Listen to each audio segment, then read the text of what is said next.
నమస్తే, నేను మీ చెనగాని దయాకర్ని. నిన్న జరిగిన కేబినెట్ సమావేశంలో నిరుద్యోగులకు శుభవార్తగా 17,000 ఖాళీలను తక్షణం భర్తీ చేయాలని, అదేవిధంగా మార్చి నాటికి 1,00,000 ఉద్యోగాల భర్తీ కోసం కేబినెట్ ఆమోదించడం, ఇది స్వాగతించడం అనేది కూడా ఈ సందర్భంగా గుర్తు చేస్తూ, మరొక వైపు ఐఏఎస్ల కమిటీ ఉద్యోగుల ఖాళీల వివరాలు తెలపడానికి 60 రోజుల్లో ఐఏఎస్ల కమిటీ కూడా ఒకవైపు వేసి రాష్ట్రంలో ఉద్యోగుల ఖాళీల సంఖ్యను కూడా ప్రభుత్వానికి నివేదించడానికి Shantakumari retired chief secretary IAS గారి ఆధ్వర్యంలో రఘునందన్ గారు, సుల్తానియా సందీప్ సుల్తానియా గారు, ఇట్లా ఉన్నటువంటి ఐఏఎస్ సీనియర్ ఐఏఎస్లతోని జీడీఏ రఘునందన్ గారు అందరితోని ఒక కమిటీ వేసి ప్రభుత్వం కూడా నివేదిక కోరడం జరిగింది. తెలంగాణలో ఉద్యోగుల ఖాళీలైన వివరాలతో పాటు నిరుద్యోగులకు ఉద్యోగాలు ఇవ్వాలనే ఆలోచనతో ప్రభుత్వం ముందుకెళ్తా ఉండడానికి ఈ యొక్క నిన్న జరిగినటువంటి కేబినెట్ సమావేశంలో ఉద్యోగాల భర్తీపై నిర్ణయించడం అనేది గొప్ప హర్షించడం అనేది, స్వాగతించడం అనేది చారిత్రాత్మకమైనది. భవిష్యత్తులో కూడా తెలంగాణలో భారీ ఉద్యోగాల భర్తీ కూడా ఉండబోతుంది అనడానికి ఇది ఒక సంకేతం అని కూడా గుర్తు చేస్తూ, ఐఏఎస్లు నియమించినటువంటి కమిటీలో ప్రభుత్వ ఉద్యోగాల భర్తీ, అవుట్సోర్సింగ్, కాంట్రాక్టు, యూనివర్సిటీలలో ఉన్నటువంటి 4th క్లాస్ ఎంప్లాయీస్తో పాటు ఇంకా ఉన్నటువంటి ఉద్యోగాల ఖాళీలు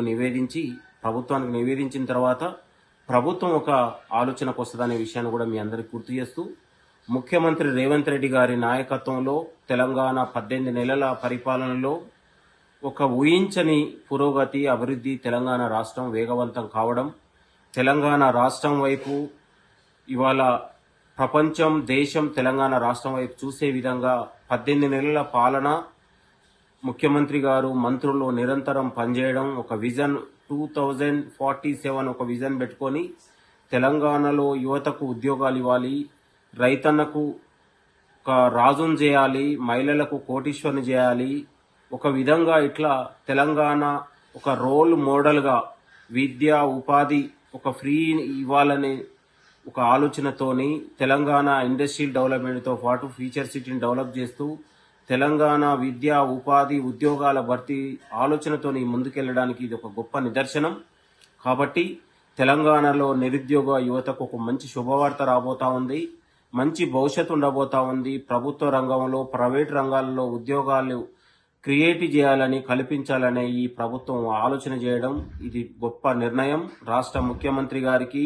రేవంత్ రెడ్డి గారికి, ప్రభుత్వానికి ప్రత్యేకంగా ధన్యవాదాలు తెలుపుతూ, నిరుద్యోగ మిత్రులందరూ కూడా భవిష్యత్తులో ఒక మంచి భవిష్యత్తు రాబోతుండడానికి ఇది శుభ సందర్భంగా మీ అందరికీ కోరుతూ, మీరందరూ కూడా ఇన్ని రోజుల పాటు ప్రభుత్వానికి, మరీ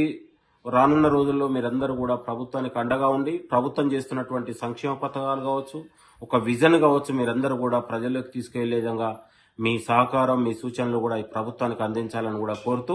మరొక వైపు బీసీలకు 42% రిజర్వేషన్లు కల్పించడం కూడా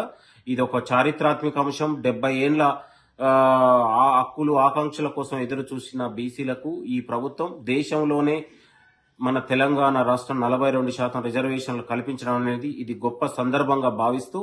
రాష్ట్ర ముఖ్యమంత్రి రేవంత్ రెడ్డి గారికి, మహేష్ కుమార్ గౌడ్ గారికి, పొన్నం ప్రభాకర్ గారికి ప్రత్యేకంగా ధన్యవాదాలు తెలియజేస్తూ, మీ Chenagani Dayakar, Congress party general secretary. నమస్తే, థ్యాంక్ యూ.